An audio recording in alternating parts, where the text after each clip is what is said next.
Salam değerli izleyiciler, bu şəxslərin cəzası 6 ay azaldılacaq. Videonu paylaşa bilərsiniz və burada üstəgəl işarəsi görürsünüzsə bir dəfə üzərinə vurun.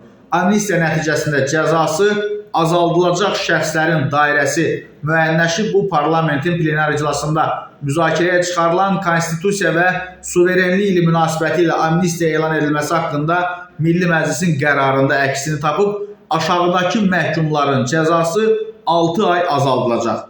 Az ağır cinayət törətməyə görə təyin edilmiş müəyyən müddətə azadlıqdan məhrum etmə cəzasının bu qərar qüvvəyə mindiyi günə qədər çəkilməmiş hissəsi 1 ildən artıq olan şəxslər, ehtiyatsızlıqdan ağır cinayət törətdiklərinə görə təyin edilmiş 5 ildən artıq müddətə azadlıqdan məhrum etmə cəzasının bu qərar qüvvəyə mindiyi günə qədər çəkilməmiş hissəsi 6 aydan artıq olan şəxslər.